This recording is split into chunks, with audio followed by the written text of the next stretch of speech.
සම්මා සම්බුද්ධ මතුලන් සසත් ධම්ම ගනුත්තම අභිවාදීය බාසිසං අභිධම්මත්ත සංඝහ ශ්‍රී සද්ධර්මයේ හා ආර්ය ශ්‍රාවකයන් සහිත සම්මා සම්බුදුරජාණන් වහන්සේ විශේෂයෙන් වැඳ නමස්කාර කොට අභිධර්මාර්ථ සංග්‍රහය කියන්නේ.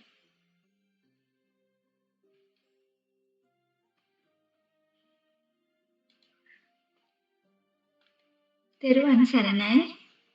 අපි පරමාර්ථ ධර්ම හා ප්‍රඥප්ති ධර්ම කියන පාඩමින් පරමාර්ථ ධර්ම වල තිබෙන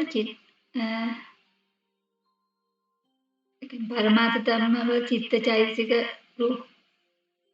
රූප නිර්වාණ ගැන හැඳින්වීමක් කළා. කෙටි හඳුනා ගැනීමක් ඊළඟ චිත්ත කාණ්ඩයේ කෙටි හඳුනා ගැනීමකුත් කළා. අපි මේ සතියේ අකුසල සිත් 12 ගැන බලමු. අකුසල සිත් තියෙන්නේ කාමාවචර සිත්වල.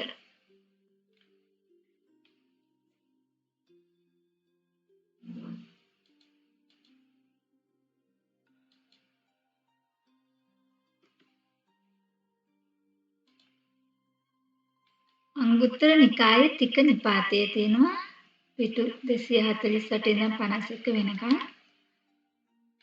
තීනිමානි භික්කවේ නිදානානි කම්මානං සමුදාය කතමාන තීනි ලෝභෝ නිදානං කම්මානං සමුදාය දෝසෝ නිදානං කම්මානං සමුදාය මෝහෝ නිදානං කම්මානං සමුදාය යම් භික්කවේ ලෝභපකතං කම්මා ලෝභජං ලෝභ නිදානං ලෝභ සමුදයං යත්තස්ස අත්තභාවෝ නිබ්බත්තති තත්තතං කම්මං විපච්චති යත්තතං කම්මං විපච්චති තත්ත තස්ස කම්මස්ස විපාකං පටිසංවේදිති දිත්තේවා ධම්මේ uppajjava අපරේවා පරියායේ ඉමානිකෝ භික්කවේ තීන් නිදානාන කම්මානං සමුදාය.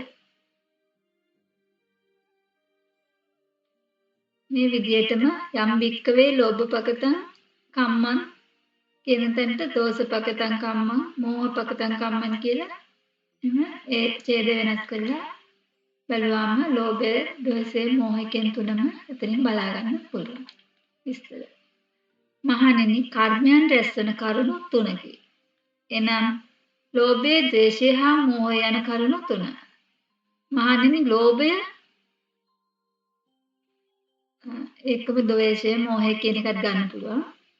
මහණෙනි, ලෝභය කරන කොට ලෝභයෙන් උපන් ලෝභය ප්‍රත්‍ය කොට යම් කර්මයක් වේද යම් තැනක ඔහුගේ පංචස්කන්ධයේ පහළ වීම වේද එවිට ඔහුගේ කර්මය විපාක දෙයි. විපාකයේ ඒ භවයේම හෝ අවකාශ ලත් භවයක වේ. මහණෙනි, මේ කර්මයන් රැස්වන කරුණු තුනයි. තීනිමානි භික්කවේ නිදානානි කම්මානං සමුදාය කතමානි තීනි අලෝභෝ නිදානං කම්මානං සමුදාය අදෝසෝ නිදානං කම්මානං සමුදාය අමෝහෝ නිදානං කම්මානං සමුදාය යම් භික්කවේ අලෝභපකතං කම්මං අදෝසපකතං අමෝහපකතං කියන එකත් එතන ගන්න පුළුවන්. අලෝභජං අලෝභ නිදානං අලෝභ සමුදයං යත්තස්ස අත්තභාවෝ නිබ්බත්තති තත්තතං කම්මං විපච්චති යත්තතං කම්මං විපච්චති තත්ත තස්ස කම්මස්ස විපාකං පටිසංවේදිති දිත්තේවා ධම්මේ uppajjava අපරේවා පරියායේ ඉමානිකෝ භික්කවේ තීනි නිදානානි කම්මානං සමුදාය. මහණෙනි, කර්මයන් රැස්වන කරුණු තුනකි. එනම් අලෝභය, අදෝෂය හා අමෝහය යන කරුණු තුනයි. මහණෙනි, අලෝභය, අදෝෂය, අමෝහය කියන එකත් ගන්න තුන. මහණෙනි, අලෝභය කරන කොට අලෝභයෙන් උපන් අලෝභය ප්‍රත්‍ය කොට යම් කර්මයක් වේද යම් තැනක ඔහුගේ පංචස්කන්ධයේ පහළ වීම වේද එවිට ඔහුගේ කර්මය විපාක දෙයි. විපාකය ඒ භවයේම හෝ අවකාශලත් භවයක වේ. මහණෙනි, මේ කර්මයන් රැස්වන කරුණු තුනයි. යම් භික්කවේ අලෝභපකතං කම්මං අලෝභජං අලෝභ නිදානං අලෝභ සමුදයං අදෝස කම්මං අමෝහ අලෝභ පකතං අදෝස පකතං අමෝහ පකතං කියන දේ එතන ඒ විදිහටම ගන්න පුළුවන්. යම් බික්කවේ අලෝභ පකතං කම්මං අලෝභජං අලෝභ නිදානං අලෝභ සමුදයං ලෝභේ විගතේ එවං ලෝභේ විගතේ එවං තං කම්මං පහිනං හෝති උච්චින්න මූලං තාලවත්තු කතං අනභාවං කතං ආයතින් අනුප්පාද ධම්මා ඉමානි කෝ භික්ඛවේ තීනි නිදානානි කම්මාන සමුදයා යාති මහණෙනි අලෝභය තරණ කොට අලෝභයෙන් උපන් අලෝභය ප්‍රත්‍යකට යම් කර්මයක් වේද ලෝභය පහ වූ කල්හි ලෝභය පහ වූ කල්හි මේ කර්මය දුරු වේ ප්‍රහත වේ කියලා එතන කියලා තියෙන්නේ ප්‍රහත වේ දුරු වේ මුල් උගුලා දමූසේ නැවත වැඩෙන්නේ නැති තත්වයටපත් වූ තාල වර්ගයේ පොල්පුවක් ගස් වගේ තාල වර්ගයේ ගස් මෙන් නැවත නූපදින තත්වයටපත් වේ. ඒ කියන්නේ මතු කර්ම සකස් නොවන තත්වයටපත් වෙනවා මේ ලෝභ දේශ මොහ දුරු කරනකොට. දුරු වෙන විදිහට.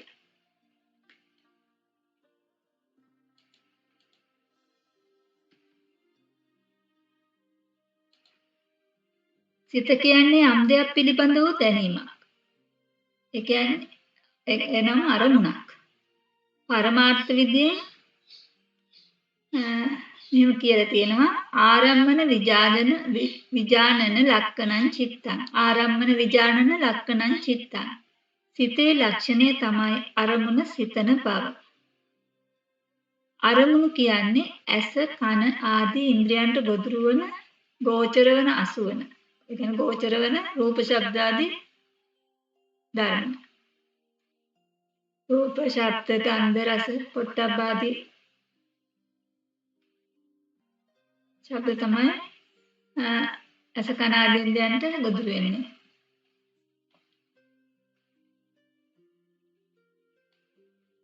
කාමාවචර සිත් 54යි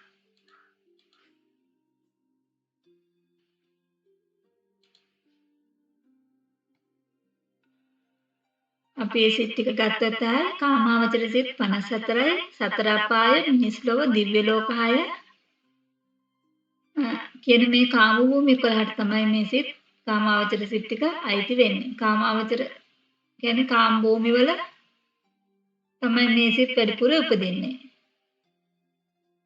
මේ සිත් වැඩිපුර උපදින්නේ කාම භූමිය වල කාමාවචර සිත් 54 තියෙන අකුසල සිත් 12යි අහිතුක සිත් 18යි කාමසෝබන සිත් 24යි අකුසල සිත් 12 ගත්තොත් ලෝභ සිත් 8යි ද්වේෂ සිත් 2යි මෝහ සිත් 2යි ඒ අකුසල සිත් 12ට අයිති වෙනවා අහේතුක සිත් 18ට අකුසල විපාක 7යි කුසල විපාක 8යි ක්‍රියා 3යි කාමාවචර සෝබන සිත් 24ට කුසල සිත් 8යි විපාක සිත් 8යි ක්‍රියා සිත් 8යි මහා කුසල මහා විපාක කියන්නේ සෝබන සිත් වල තියෙන කුසල සිත් විපාක සිත් වලට තමයි මහා ක්‍රියා ඒ සිත් වලට තමයි මහා කුසල ඒ කියන්නේ හැම තැනම උපදින අර්ථයෙන් තමයි මේ මහා කුසල මහා ක්‍රියා කියලා දාලා තියෙන්නේ මේ විදිහට සිත් 54ක් තියෙනවා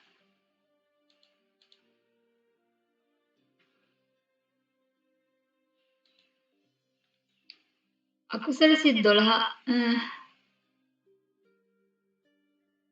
ගත්තොත් ලෝභ සිත් 8යි ද්වේෂ සිත් 2යි මෝහ සිත් 2යි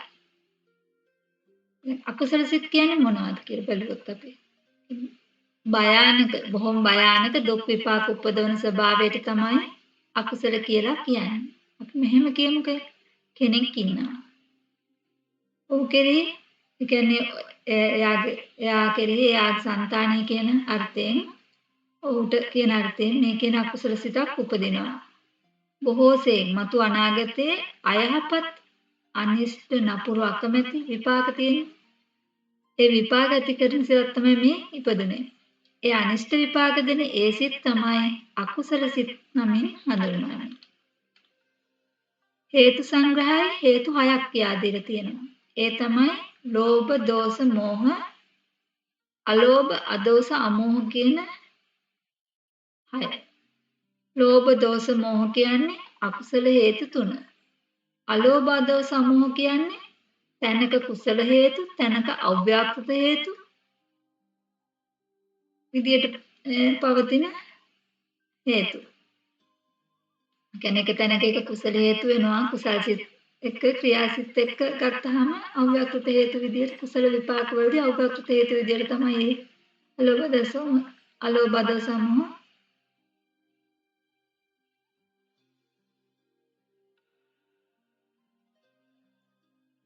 අලෝභ, දෝෂ, මෝහ කියන්නේ අකුසල හේතු 3.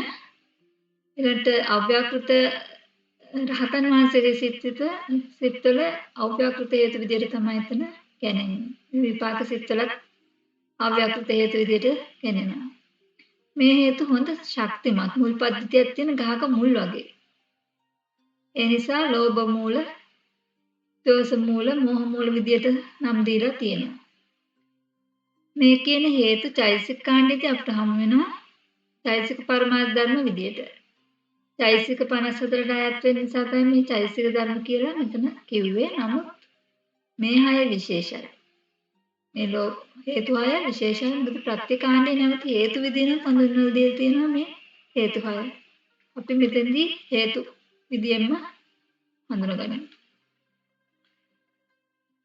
සිත කියන්නේ දැනීම. ඒ හිත පිරිසිදුයි, ඒ වගේම ප්‍රභාෂරයි. ඒ කියන්නේ මුල් හිත ගත්තාම පිරිසිදුයි, ප්‍රභාෂරයි.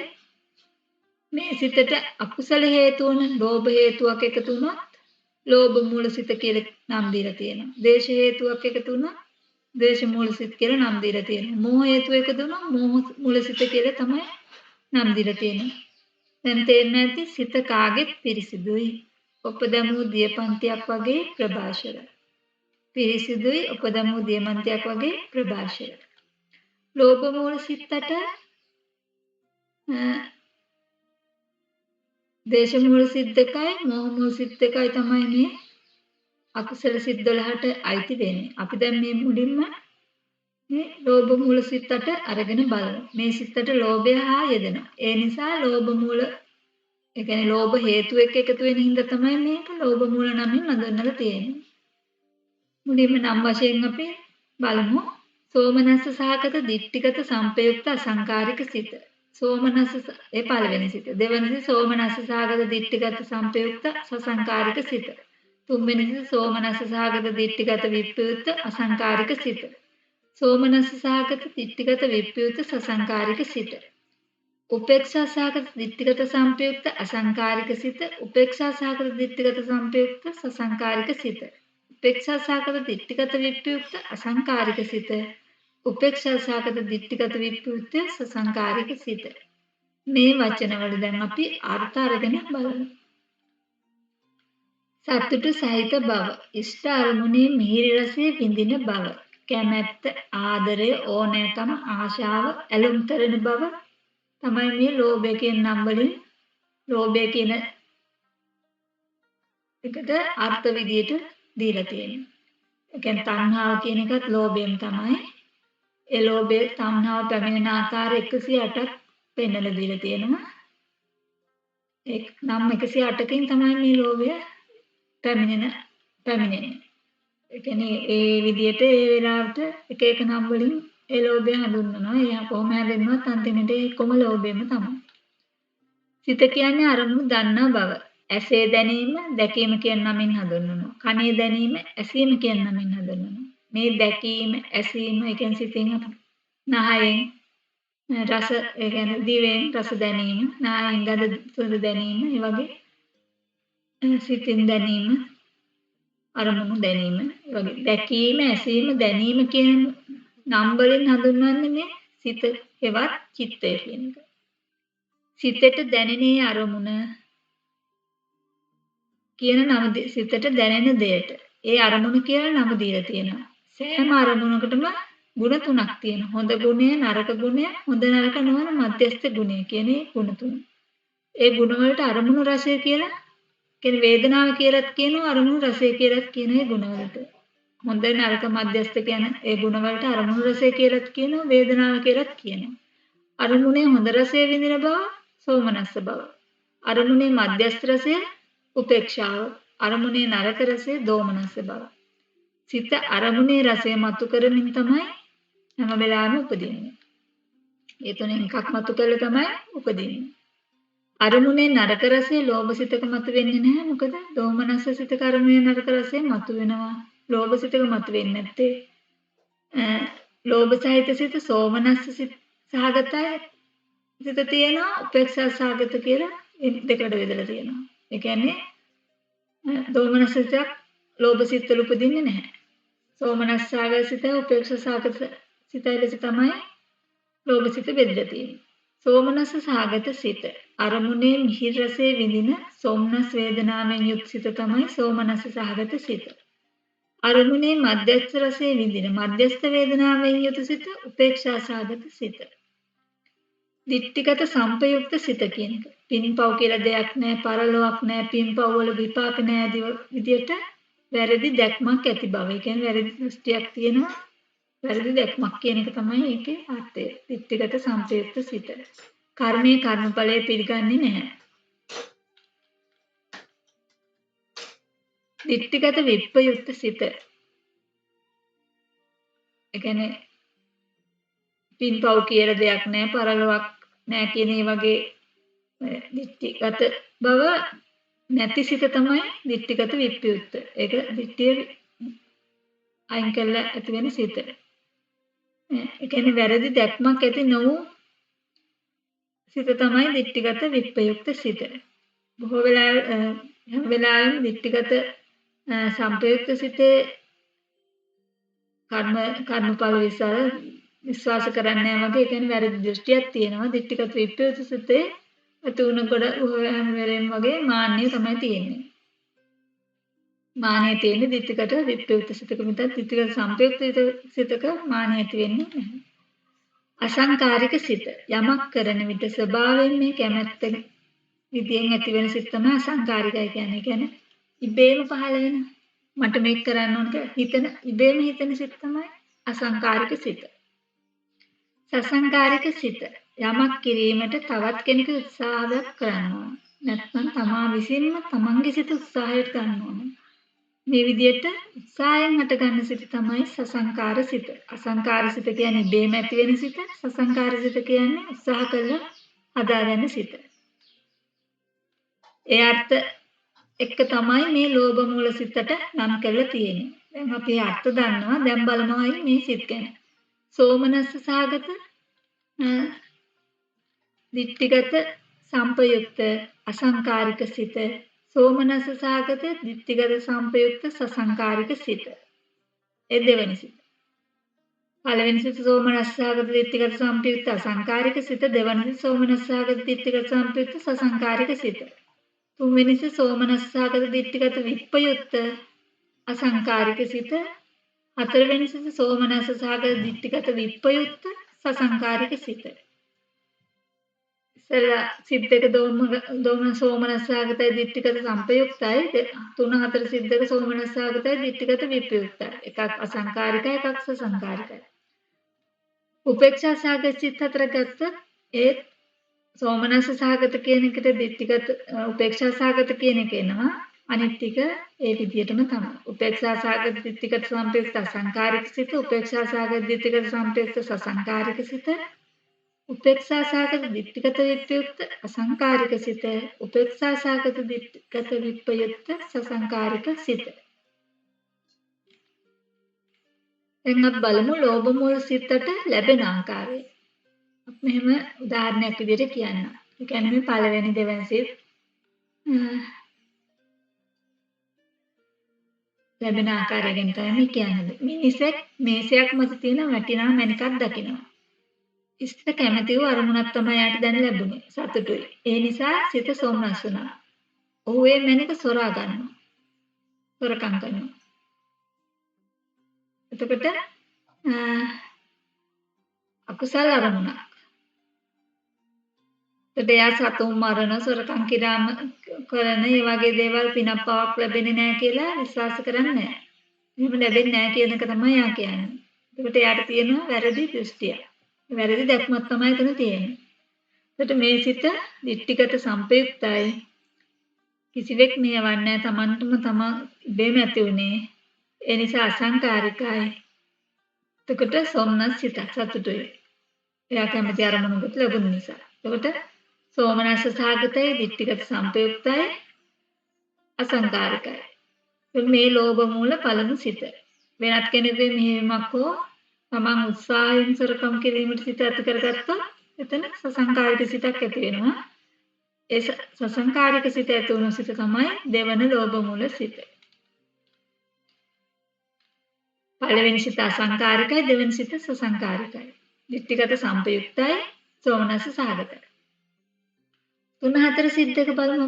මිනිසෙක් මේසයක් මත තියෙන වටින මණිකක් දකිනවා. ඉෂ්ට කැමති අරමුණක් ලැබුණා සොම්නස්. කියන්නේ සතුටුයි. ඒ නිසා සිත සොම්නස්. දැන් ඒ මණික හොරා ගන්නවා. හැබැයි එයා දන්නවා කර්මඵල. ඒ කියන්නේ ඒක පිනක් පවක් කියන එක ඒක විපාක තියෙන බව එයා දන්නවා. එතකොට වැරදි දෘෂ්ටියක් නෑ. එයා නිවැරදි දැක්මක තමයි ඉන්නේ. ඒත් එයා සොරකම් කළා එතන. ඒ කියන්නේ අකුසල අරමුණක් එයාට ලැබුණේ. මේ සිත දිට්ඨිගත විප්‍රයුක්තයි. දැන් ඉබේම එයාට හිතිලා එක කෙරුණේ ඉබේම හටගස්සත. ඒ නිසා අසංකාරිකයි. මේ ලෝභ මූල තුන්වන සිත. වෙනත් කවුරු හරි දැන් උත්සාහ කරවලා මේ සිත ඇති කළා. දැන් හොරකම් කරන්න කිව්වා. ඒ වගේ තව කෙනෙකු උත්සාහයෙන් එක කළේ. ඒ නිසා එයාට ඇති වෙන්නේ හතරවන ලෝභ මූල සිත. ඉෂ්ට නොවූ අනිෂ්ට නොවූ අරමුණක් කියන එක තමයි මේ උපේක්ෂා සාගත කියන එක. උපේක්ෂා වේදනාවෙන් යුක්ත සිතකින් මේ මනික දකිනකොට යාට ඒ කියන්නේ ඇති වෙන්නේ දැන් මනිකක් දැක්කම යාට ඒකෙච්චර ගාණක් වෙන්නේ නැහැ. උපේක්ෂා වේදනාව කියන්නේ කැමැත්තකුත් නැහැ, කැමැත්තකුත් නැහැ. උපේක්ෂා වේදනාවෙන් යුක්තයි. යතකේ ආයුරේ විදියටම තමයි මේ 5 වෙනි 6 වෙනි 7 වෙනි 8 ලැබෙන්නේ. මොකද උපේක්ෂා සාගත කියන සෝමනස්ස සාගත කියන තැනට උපේක්ෂා සාගත කියන එක දැන් මම ඉතුරු සිත් හතර ඒ විදිහටම විස්තර වෙනවා. විපාක දීමේදී සෝමනස්ස සිතට වැඩිය උපේක්ෂා සාගත සිත බලවත්. සසංකාරික සිතට වැඩිය අසංකාරික සිත බලවත්. දෘෂ්ටිගත කියන්නේ දැක්මක් නැති සිතට වැඩිය දැක්ම තියෙන සිත දෘෂ්ටිගත සම්පයුක්ත සිත අකුසල දෘෂ්ටිගත සම්පයුක්ත අකුසල සිත දෘෂ්ටිගත විප්‍රයුක්ත සිතට වැඩිය බලවත්. අමුදරුම් ඇලුම් කරනවා වගේ අකුසල කර්මපතයන්ට වැඩිය සොරකම් කරන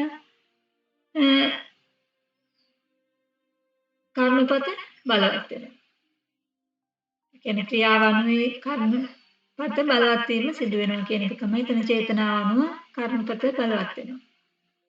මේ සිත් දෙක ද්වේෂය මුල් කරලා ඇති වෙන නිසා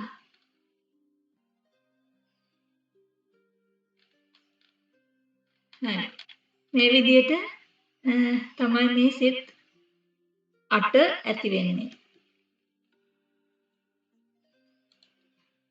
කාමාවචර සිත් 54යි. ඒකේ අකුසල සිත් 12යි. ඒ අකුසල සිත් 12 ලෝභ මූල සිත් 8යි, දෝෂ මූල සිත් 2යි, මෝහ මූල සිත් 2යි විදිහට බෙදෙනවා. ලෝභ මූල සිත් 8 සෝමනස් සිත් 4යි, උපේක්ෂා සාගත සිත් 4යි, දිට්ඨිගත සම්පයුක්ත සිත් 4යි, දිට්ඨිගත විප්‍රයුක්ත සිත් 4යි. අසංකාරික සසංකාරික විදිහට ભેදයකුත් එතන තියෙනවා. අපි දැන් ඊළඟට බලමු දෝමනස් සහගත සිත්. ඒ කියන්නේ දේශ සහගත සිත්. දෝමනස සහගත පටික සම්පයුක්ත අසංකාරික සිතයි දෝමනස සහගත පටික සම්පයුක්ත සසංකාරික සිත. මේ සිත් දෙක ද්වේෂයේ මුල් ඇති වෙන හින්දා ද්වේෂ මූල සිත් දෙක කියලා කියනවා. ද්වේෂය කියලා කියන්නේ කෝපය, තරහ, වෛරය, බය, අප්‍රියාව, නොසතුට, පටිඝය ඒ වගේ ඒ කියන්නේ සතුට නැති බව විරුද්ධ වන ස්වභාවය ඒ තමයි පටිඝය. ව්‍යාපාදයේ කියන අර්ථයෙන් ඒ පටිඝය එක්ක යෙදුණු සිත් තමයි මේ කෝපය, තරහ, වෛරය, බය, අප්‍රිය වගේ නම් වලින් එන්නේ. එතකොට ඒක ද්වේෂසහගතයි, දෝමනස්සයි. දෝමනස්ස කියන්නේ අරමුණේ නරක. අනිෂ්ට අමීර රසය තමයි ඒක කැමැත්තෙන් විඳින එකක් නෙමෙයි. අකමැති වෙන ස්වභාවය තමයි ඒ දෝමනස්ට අපි අකමැති, අමිහිරි. ඒකට කැමති නැහැ කියන වගේ අර්ථය තමයි අරමුණේ නරක වේදනාව විඳින බව දෝමනස් සාගතයි. ශෝක කිරීම මේ වගේ ආදී දේන් තමයි ඒක ලැබෙන්නේ.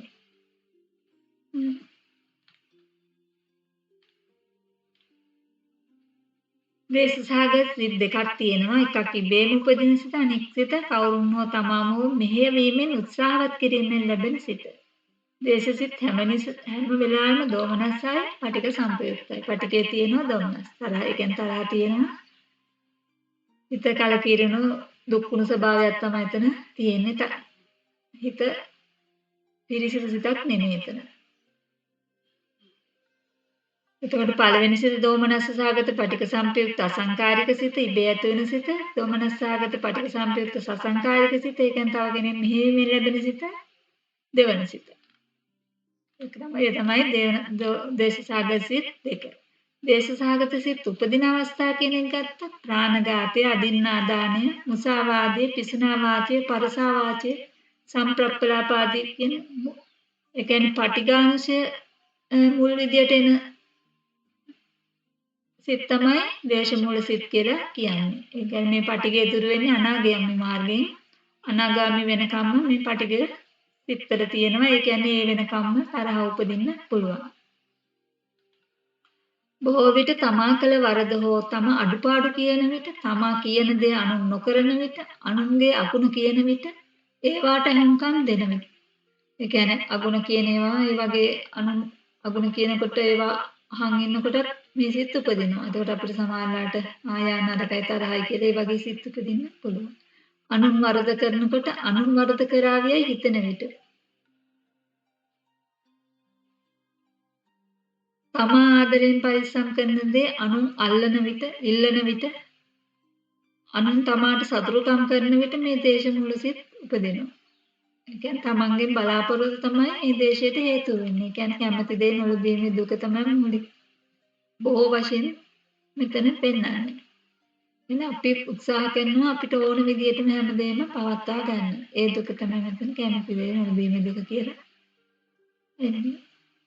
මෞපිය දූදරු ආදී තමාට ප්‍රිය කෙනෙකු මැරුණා බොහෝ වෙලාවට ඒ කියන්නේ තමන්ට මොකක් හරි අලාභයක් වුණා ශෝක කිරීම බය වශයෙන් මේ දේශ මූලස උපදිනවා. තමන්ට වැඩිය හොඳින් කන බොන කෙනෙක් දැක්කොත්, අඳින පළඳින කෙනෙක් දැක්කොත්, ඒ කියන්නේ තමන්ට වැඩිය කෙනෙක් හොඳට කනවා බොනවා, හොඳින් ඉන්නවා, අනිත්ගේ හොඳට ඇඳලා ඉන්නවා, හොඳ වාහනයක යනවා. ඒ අය දැකගෙන රට විශාල ලොකු ගෙවල් තියෙන යාට ගර්භෝමන් ලබන මිනිස්සු ඉන්නවා. එතකොට මේ ඊර්ෂ්‍යාව විදියට මේ දේශසිත උපදිනවා. දැන් අපි ඒක බැලුවොත් දැකපු නැති කෙනෙක් අතන අපිට මෙහෙම ආන කෙනෙක් මෙහෙම මෙච්චර තුන අපි ආ කවදාකවත් දැකලා නැහැ. ඒකට එයාට අලාභයක් වුණොත් ශෝකයක් බයක් උපදිනවද අපිට? එහෙම දන්න කෙනෙකුට ශෝකයක් බයක් ඉපදුනොත් ඒක එයාට මැරුණොත් අපි දන්නෙත් නෑ සමහර අපි දැනගත්තත් ඒක එච්චර ගණනක් වෙන්නෙත් නෑ. ඒකට ඒ තැනදී අපිට ශෝක බය උපදින්නේ නෑ. රසවත් කෑම ටික ගන්නක් දැක්කොත් ලස්සන වාහනයක් දැක්කොත් විශාල නිවසක් දැක්කත් මේ ලෝකේ ගර්භෝමන් කියලා දෙයක් තිබුණා කියලාවත් අපිට දේශ ඊර්ෂ්‍යාව උපදින්නේ නෑ. ඒකෙහින් එක් වෙනවද? එයා ඒ තැනදී තමයි අපිට තනදී ඊර්ෂ්‍යාව උපදින්නේ. ආයා කළා මෙයා කළා කියලා තමයි එතන අපේ ඊර්ෂ්‍යාව එයාට තියෙනවා මෙයාට තියෙනවා කියන අතෙන් තමයි ඊර්ෂ්‍යාව උපදින්නේ. අපි මේ දවස මුල් සිත් දෙක ලැබෙන ආකාර උදාහරණයකින් බලමු. කෙනෙක් ඉන්නවා උට තරහ කෙනෙක් දකිනවා. එතනදී එයාට ඉබේම තරහක් එනවා. සතුටක් නැහැ සිත දුම්නස්. මේ තමයි පළමු දේශභාගත සිත. පටික සම්පයුක්ත සිත. මේක අසංකාරිකයි. ඊළඟට බලමු මෙහෙම සමන් කැලුම් කියලා දෙන්නෙක් ඉන්නවා. සමන් තරහ වුණ තව කෙනෙකුත් ඉන්නවා. එයා නුවන් කියමුකෝ අපි. දැන් ඔන්න එයා නුවන් පාරේ යනවා. සමන් කැලුම් මෙයාව දකිනවා. එතකොට සමන්ට එකපාරට තරහක් ඇති වුණේ නැහැ. අනුවන් කියන විතරක් එයාට කියුණා. දැන් කැලුම් මතක් කරනවා නුවන් එක්ක තරහයි එදා ගහගත්ත නේද? එහෙම කියලා දැන් කැලුම් මතක් කරනවා. දැන් සමන්ට මතක් වෙනවා පෙර වෙච්ච සිදුවීම. දැන් ආයෙත් මතක් වෙනවා. එතකොට සිත දුම්නස් වෙනවා. තරහ එනවා. එතකොට පටිගය ඇතුළු වුණා. තව කෙනෙක් මෙහෙවීමෙන් උපන්න මේ සිත තමයි මේ දෙවන දේශලාගත සිත කියලා කියන්නේ. මේ විදිහට තමයි දේශ මූල සිත් ඉපදෙන්නේ. දැන් අපි බලමු මෝහ මූල සිත් දෙක. උපේක්ෂා සහගත විචිකිච්ඡා සංපයුක්ත අසංකාරික සිතයි උපේක්ෂා සහගත උද්ධච්ච සංපයුක්ත අසංකාරික සිතයි කියන සිත් දෙක තමයි මේ මෝහ මූල සිත් වලින් වලට තියෙන සිත් දෙක. මෝහය මුල් වෙලා ඇති වෙන හින්දා මේ සිත් දෙකට මෝහ මූල සිත් කියලා තමයි කියන්නේ. යමක් කියූ විට එකපාරට තෝරගන්න බැරි විදිහට සිත අඳුරටපත් කරන ස්වභාවයක් තමයි කිව්වත් දැක්කත් ඒක අවබෝධ කරගන්න බැරි ස්වභාවයක් තමයි මේ මෝහයේ තියෙන සිත් වලට තියෙන්නේ. මෝහය සාමාන්‍යයෙන් අකුසල් සිත් 12ම තියෙනවා. ඒක නිසා තමයි ඒක අකුසල් කියලාවත් හඳුනගන්න බැරි වෙලා තියෙන්නේ. ලෝභය මුල් වෙන සිත් 8යි, දෝෂය මුල් වෙන සිත් 2යි, මෝහය මුල් වෙන සිත් මේ සිත් දෙක තමයි මෝහ මුල් සිත් කියලා කියන්නේ. අපි මේක විචිකිච්ඡා කියන එකේ අර්ථය ගත්තොත් බුද්ධාදීන් 8 තැන කෙරෙහි උපන් සැකය. ඒ කියන්නේ එහෙම බුද්ධාදීන් 8 දෙනෙක් ඉන්නවා කියලා අපි විශ්වාස බුදුහාමුදුරුවෝ විශ්වාස කරන්නේ නැහැ. සමහරට බුදුහාමුදුරුවෝ විශ්වාස කරනවා. අෂ්ටාර පුද්ගලයන් කියන්නේ සෝවාන් පලස්ත පුද්ගලයා, සෝවාන් මාර්ගස්ත පුද්ගලයා, සෝවාන් පලස්ත පුද්ගලයා, සකෘදාගාමී මාර්ගස්ත පුද්ගලයා, සකෘදාගාමී පලස්ත පුද්ගලයා, අනාගාමී මාර්ගස්ත පුද්ගලයා, අනාගාමී පලස්ත පුද්ගලයා, අරහත් මාර්ගස්ත පුද්ගලයා, අරහත් පලස්ත පුද්ගලයන් මේ 8 දෙනා විශ්වාස කරන්නේ නැහැ. ඒගොල්ලෝ ගැන සැකයි. එහෙම කට්ටිය ඇත්තේ නැහැ. ඒ වගේ කියලා තමයි හිතෙන්නේ. ඒ බුදුහාමුදුරුවෝ එතන සංඝ රත්නයට වන්දන ගාථාවේ කියලා තියෙනවා. අෂ්ටාර පුද්ගලයන් කියන්නේ ඒගොල්ලන්ට පිළිය යුතුයි කියන එක, පිය යුතුයි කියන එක. ඒ තැනට පැමිණෙන්න ඕන කියන එක පෙන්වලා දීලා තියෙනවා. බුද්ධ ආදීන් 8 තැනෙහි උපන් සැකය, කර්මය හා එහි විපාකය කෙරෙහි සැකය, මරණ උප්පත්ති කෙරෙහි සැකය ආදී ඒ කියන්නේ මේ බුදුහාමුදුරුවෝ කිව් ධර්ම කෙරෙහි සැකය තමයි මෙතන විචිකිච්ඡාව කියලා කියන්නේ. මේ විචිකිච්ඡාව එකතු වුණු සිත තමයි විචිකිච්ඡා සංප්‍රයුක්ත කියලා කියන්නේ. බුද්ධ ආදීන් 8 තැනේ උපන් සැකෙන්නේ මොකද මෙතන විශේෂ වෙනවා. ඒක සෝවාන් මාර්ගයෙන් විචිකිච්ඡාව නැති වෙනවා එතන.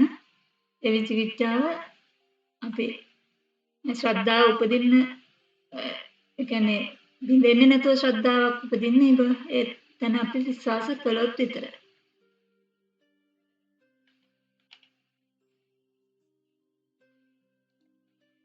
ඊළඟට උද්දච්චය කියන එක සිතෙහි ඇතිවෙන නොසන්සුන් බව, කැළඹිලි සහිත බව, සිතේ සැලෙන ගතිය තමයි උද්දච්චය කියලා කියන්නේ. ඒ උද්දච්චය හා එක්වෙන සිත තමයි උද්දච්ච සංපයුක්ත සිත. අපි මේ සිත ගැන අහලා තියෙනවා ආනන්ද තෙරුන් වහන්සේ රහත් වෙන්න උත්සාහ කරද්දී සිත මට කියන්නේ ධර්ම සංගායනාව තියෙනවා. ධර්ම සංගායනට ඉස්සර රහත් වෙන්න ඕන. ඒක හින්දා සිත හැම සැලෙනවා. මට මේක කරගන්න පුළුවන් වේද බැරි වේද ඒ වගේ කොහොම හරි ඉක්මනට රහත් වෙන්න ඕන. ඒ වගේ කියන සිතත් එක්ක නොසන්සුන්. සිත ගොඩක් නොසන්සුන්. ඒ සැලෙන ගතිය හින්දා රහත් වෙන්න පමාන. අන්තිමේ ඒ අදහස් ඔක්කොම අතහැරලා සතපෙන්න ගිය අවස්ථාවේ ආනන්ද තෙරුන් වහන්සේ රහත් බවට පත් වුණා. ආනන්ද මහ රහතන් වහන්සේ රහත් භාවයෙන් ඒ නිසා පළමු ධර්ම සංගායනාවට වැඩම කළා. ඒ සිතේ සැලෙන ගතිය තමයි උද්දච්චය. එතකොට ඒ උද්දච්චයත් එක්ක ඇති වෙන සිත උද්දච්ච සංප්‍රයුක්ත සිත. මේ මෝහ සිත් දෙකම මෝහ මූල සිත් දෙකම අසංකාරිකයි. ඒ වගේම උපේක්ෂා සහගතයි. කිසිම බලපෑමක් නැතුව උපදින ඒවා නෙමෙයි මේ සිත් දෙක. ඉබේම ඇති වෙනවා මේ විචිකිච්ඡාව උද්දච්චයත් කියන දෙක අරමුණේ රසය මතු කරගන්න සමත් නැති හින්දා මේ සිත් දෙක හැමතිස්සෙම උපේක්ෂා සහගතයි. ලෝභ මූල, ද්වේෂ මූල සිත්වල වගේ බලවත් විපාක මෝහ මූල සිත්වල නැහැ. මොකද බලවත් විපාක කියන්නේ නපුරු විපාක. හැබැයි හැම විපාකයකටම උපතට පවා මුල් වන්නේ මේ මෝහයම තමයි. ඒ මෝහ මූල සිත් දෙක. මේ කියන මෝහ මූල සිත් දෙක නෙමේ චෛසික වලින් එන මෝහ චතුස්කයේ මේ අකුසල සිත් 12ටම එකතු වෙනවා. විචිකිච්ඡාසිත තියෙන එක්කෙනා සිත එයාගේ සිත කුසලයට නඹුරු වෙන්නේ නැහැ. මොකද හැමතිස්සෙම සැකෙන් සංකාරයෙන් තමයි පින පව කියලා දෙයක් නැහැ. ඒ කියන්නේ හිම පින් නැහැ කියන එක ඒ නිසා අපි මොනවා කළත් කමන්නේ කියන තැන තමයි ඒගොල්ලෝ ගොඩක් වෙලාවට ඉන්නේ. බුද්ධ ආදීන් අටතන කියන ඒ කියන්නේ අෂ්ටාර පුද්ගලයන් බුදුහාමුදුරේ විශ්වාස කරන අවිශ්වාසයේ තියෙන තාක් සෝවන් වෙන්නත් බෑ. මොකද ධර්මයේ සැක කරනවා බුදුරජාණන් වහන්සේ සැක කරනවා. ඒ නිසා විචිකිච්ඡා සහිතකට විචිකිච්ඡාව තියෙන සිතක් හැම වෙලාවෙම පස්කම් සැපයටම තමයි බර වෙන්නේ. ඒ කියන්නේ කාම සැප වලටම තමයි බර වෙන්නේ. කාම ලෝකයටම තමයි බර වෙන්නේ. සෝවන් වීමෙන් තමයි මේ විචිකිච්ඡාව මතු උපදින විදියට දුර වෙන්නේ. විචිකිච්ඡාව බහුල කෙනා වාදයට බරයි. බුද්ධ ආදී උත්තමයන්ට විශේෂම කර්ම වැරදිව වාද කරන බව නිසා ඒ කියන්නේ දෘෂ්ටි සම්පයුක්ත පිරිස වැඩි වෙන්න හේතු වෙනවා ඒක. වැරදි දැක්ම ඇති අය වැඩි වෙනවා මේ විචිකිච්ඡා බහුල කෙනාගේ වාදයේ බහුල බව නිසා. ඒ විචිකිච්ඡාව නැති කරන්න නම් බුද්ධ ආදීන් ගැන අඩතරම ඉගෙනගෙන හරි දැනගන්න ඕන. අනිවාර්යයෙන්ම ඉගෙනගෙන දැනගන්න ඕන. සමාගයෙන් බුද්ධ ආදීන් වෙනස් බව දකින්නත් ඕන. මෙසේ ශ්‍රද්ධාව ඇති කරගන්න තමයි විචිකිච්ඡාව නැති කරන්න පුළුවන්. උද්දච්ච සාගසිත හදිසි කරුණු බොහෝ වැඩ කරන විදිහ. ඒ කියන්නේ හදිසි වුණාම ගොඩක් වැඩ කරන විට ඉක්මනින් වැඩ කරන විට සමහරක් වෙලාවට ඇති වෙනවා. බොහෝ විට ඇති වෙන්නේ මේ වගේ අවස්ථාවල තමයි. කියන්නේ හදිසි වුණාම ගොඩක් වැඩ කරනකොට ඉක්මනට වැඩ කරනකොට සාමාන්‍යයෙන් ඉක්මනින් වැඩ කරනකොට සුදුත් ඉන්නවා. මේ වගේ වෙලාවට උද්දච්ච සාගසිත ඇති වෙනවා. ඒ කියන්නේ මේක දුර්වල සිතක් මරණින් මතු අපායට පමුණන ශක්තියක් අපායට ගෙනියන්න මේ උද්දච්ච සිත සමත් වෙන්නේ නැහැ ඒ නිසා. උද්දච්ච මතු උපදින්න නැති වෙන පරිදි දුර වෙන්නේ අරහත් වෙන්න තමයි. අරහත් වේදී තමයි උද්දච්ච සිත අරහත් මාර්ගය ලැබුවට පස්සේ තමයි මේ සිත නිති වෙන්නේ. ඒ තාක් මේ උද්දච්ච සාගත සිත පවතිනවා.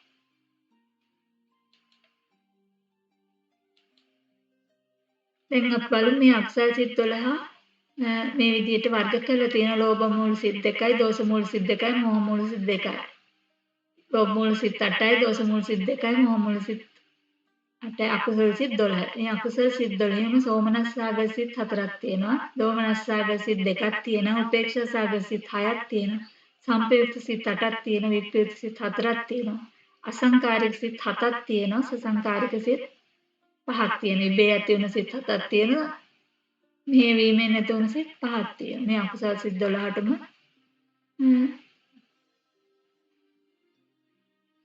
සම්පයුක්ත සිත් 8ක් තියෙනවා. ඒ කියන්නේ මෙතන ලෝභයට දිට්ඨිගත සම්පයුක්තයි සිත් 4ක් තියෙනවා.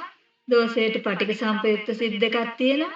මෝහෙදී විචිකිච්ඡා සිතත් උපේක්ෂා සිතත් කියන උද්දච්ච සිත විචිකිච්ඡා සිත උද්දච්ච සිතත් කියන සිත උද්දච්ච සම්පයුක්තයි විචිකිච්ඡා සම්පයුක්තයි විදිහට සම්පයුක්ත සිත් 8ක් තියෙනවා. සොම්නස් සිත් 4 ලෝභ සිත් වල තියෙනවා. පටික දෝමනස සාගත සිත් 2 දෝෂ සිත් වල තියෙනවා. උපේක්ෂා සාගත සිත් වෙන්නේ ලෝභ මූල සිත් 8ට උපේක්ෂා සාගත 4ක් තියෙනවා. මෝහ මූල සිත් දෙකේ උපේක්ෂා සිත් දෙකම. ඒ දෙකම උපේක්ෂා සාගතයි. ඒ නිසා උපේක්ෂා සිත් 6ක් එනවා. මේ විදිහට තමයි අකුසල් සිත් බෙදලා දැක ගන්න පුළුවන්. එhmenan අපි අදට මේ පාඩම මෙතනින් නතර කරනවා. ඊළඟ පාඩමේදී කුසල් සිත් ඒ කියන්නේ කාමසෝබන සිත් ටික ඊළඟට කියා දෙන්න.